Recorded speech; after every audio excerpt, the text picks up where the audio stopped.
पश्चिम महाराष्ट्रात राहणाऱ्या माणसाला अचानक जर काही दिवसांसाठी मराठवाड्यात जाऊन राहावं लागलं तर राहणीमान सगळंच वेगळं वाटेल। मनाने तो तिथं असला तरी विचार मात्र आपल्याच जागेचे असतील। सध्याच्या राजकारणातही असंच काहीसं होताना दिसतंय। राजकीय अपरिहार्यता, निवडणुकांची गणित आणि पुढचा राजकीय मार्ग यामुळे अनेकदा नेत्यांना स्वतःचा पक्ष, विचार किंवा भूमिका बदलावी लागते। पण पक्ष बदलला म्हणून विचार लगेच बदलतात असं नाहीये। मग त्यातून घुसमट होते, वेगळ्या भूमिका घ्याव्या लागतात आणि कार्यकर्त्यांमध्येही संभ्रम निर्माण होतो। आता उदाहरणच द्यायचं झालं तर विधान परिषदेच्या निवडणुकीत सुरुवातीला भाजपमध्ये असणारे, मग राष्ट्रवादीत गेलेले आणि आता राष्ट्रवादीत असणारे उत्तमराव जानकर आता पुन्हा भाजपच्या उमेदवाराला मदत करताना दिसतात। सातारा जिल्हा परिषद निवडणुकीत महेश शिंदे हे भाजपमधून शिवसेनेत गेले असले तरी त्यांच्यावर भाजपला मदत केल्याचा आरोप आहे। म्हणजे पक्ष एक आणि राजकीय ओढ दुसरीकडे असं चित्र अनेक ठिकाणी। हे सगळं सांगण्याचं कारण म्हणजे काय तर सांगलीचे माजी खासदार संजय काका पाटील, भाजपमधील महत्वाचा चेहरा असलेले संजय काका पाटील यांनी काही राजकीय परिस्थितीमुळे अजित पवारांच्या राष्ट्रवादीत प्रवेश केला। त्यावेळी तो निर्णय अपरिहार्य होता, पण त्यानंतर गेल्या 1 ते 1.5 वर्षात अनेकदा त्यांचं मन भाजपमध्येच असल्याच्या चर्चा रंगल्या। कार्यकर्त्यांमध्येही संभ्रम होता। अखेर आता संजय काका पाटील पुन्हा भाजपमध्ये परतणार असल्याचं जवळपास निश्चित मानलं जाते। मग प्रश्न असा की 1-1.5 वर्षाच्या काळात नेमकं काय काय बदललं, काय काय झालं या मध्यंतरी? त्यांचं नेहमीच होणारा पक्ष प्रवेश किंवा भाजपचे दरवाजे मध्यंतरी बंद झाले होते, ते का झाले होते? भाजपनं त्यांना परत घेण्यासाठी आता वेळ का निवडली? की सुरुवातीपासून त्यांचा प्रवास राष्ट्रवादीतला फक्त तात्पुरता होता आणि आता ते पुन्हा भाजपमध्ये येत असतील तर मग त्यामागे राजकीय गणित काय दडलेत? त्यांचं राजकीय पुनर्वसन होऊ शकतं का?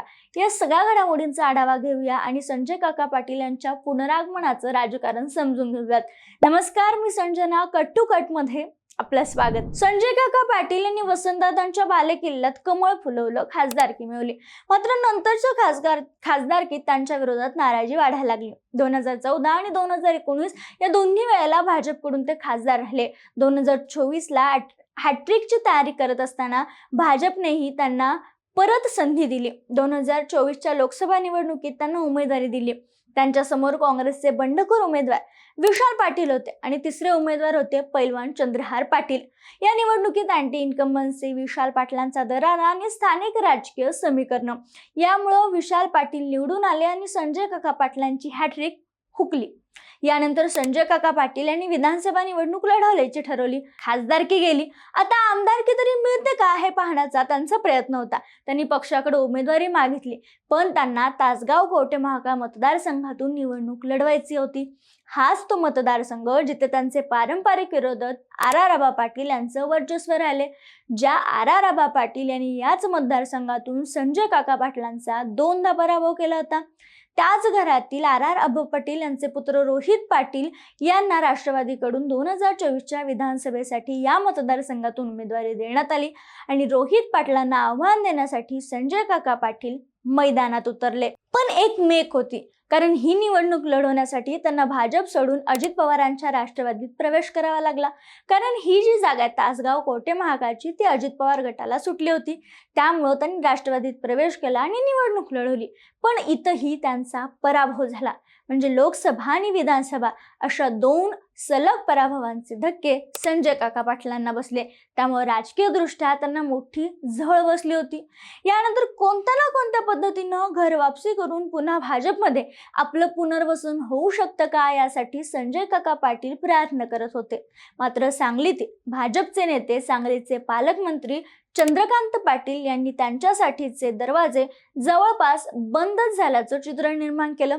माध्यमांशी बोलताना चंद्रकांत पाटील म्हणाले होते, संजय काका पाटील हे सध्या अजित पवारांच्या राष्ट्रवादीत आहेत आणि त्यांचं पुनर्वसन तिथंच केलं जाईल। संजय काका पाटील हे आमचे जुने सहकारी आणि मित्र आहेत, त्यामुळे त्यांचं राष्ट्रवादी अजित पवार गटातच चांगलं पुनर्वसन व्हावं यासाठी आम्ही अजित पवारांना मदत करू, अशी भूमिका चंद्रकांत पाटील यांनी घेतली। तसेच यापूर्वी झालेल्या भाजपच्या पदाधिकारी निवडीत संजय काका समर्थक पदाधिकाऱ्यांनाही डावलण्यात आल्याची चर्चा होती। त्यामुळे संजय काका पाटील यांना भाजपमध्ये घेण्यास तयार नाहीये का भाजप, असा प्रश्नही विचारला जात होता। शिवाय यासाठी त्यांनी पालकमंत्री चंद्रकांत पाटलांची भेटही घेतली होती आणि यामुळे त्यांचं राजकीय पुनर्वसन होईल अशी शक्यता व्यक्त केली जात होती, मात्र चंद्रकांत पाटलांनीच अजित पवारांच्याच राष्ट्रवादीत त्यांचं पुनर्वसन होईल असं विधान केल्यामुळे आश्चर्य व्यक्त केलं गेलं. असं असलं तरी संजय काका पाटलांनी आपले प्रयत्न कायम ठेवले. दरम्यानच्या काळात ते सांगलीच्या राजकारणात भाजपकडून फारसे सक्रिय दिसले नाहीत किंवा राष्ट्रवादीतही फारसे सक्रिय दिसले नाहीत. पण स्थानिक स्वराज्य संस्थेच्या निवडणुकीत त्यांनी भाजपला अप्रत्यक्षपणे मोठी मदत केली असं सांगण्यात येतं. नगरपालिका निवडणुकीत त्यांच्या स्थानिक पातळीवरील पॅनलमधून तासगाव नगरपालिका जिंकण्यात यश आलं. जिल्हा परिषद आणि पंचायत समितीच्या निवडणुकांमध्येही त्यांच्या गटाला चांगलं यश आलं. गेल्या 6 महिने ते वर्षभरापासून ते भाजपमध्ये पुन्हा जाण्यासाठी प्रयत्न करत असल्याचं बोललं जातंय आणि आता या प्रयत्नामुळेच त्यांच्या भाजपच्या प्रवेशाचा मार्ग मोकळा झालाय. कारण सांगली सातारा विधान परिषदेच्या निवडणुकीच्या प्रचारासाठी प्रदेश अध्यक्ष रवींद्र चव्हाण, चंद्रकांत पाटील, शिवेंद्रराजे भोसले आणि जयकुमार गोरे यांची सांगलीत एक बैठक झाली. या बैठकीत माजी खासदार संजय काका पाटील यांच्या पुनर्प्रवेशाबाबत, भाजपमधील पुनर्प्रवेशाबाबत चर्चा झाल्याचं आणि त्यांचा भाजप प्रवेश जवळपास निश्चित झाल्याचं बोललं जाते. आता विधान परिषदेचा निकाल 22 जूनला आहे. त्यानंतर 30 जून रोजी मुंबईमध्ये मुख्यमंत्री देवेंद्र फडणवीस यांच्या उपस्थितीत संजय काका पाटील पुन्हा भाजपमध्ये प्रवेश करणार असल्याची चर्चा आहे. विशेष म्हणजे या सगळ्या प्रक्रियेवर उत्तर देताना संजय काका पाटील म्हणाले की मतदारसंघातील विकास कामांना गती देण्यासाठी आपण भाजपमध्ये परत जाण्याचा निर्णय घेतला.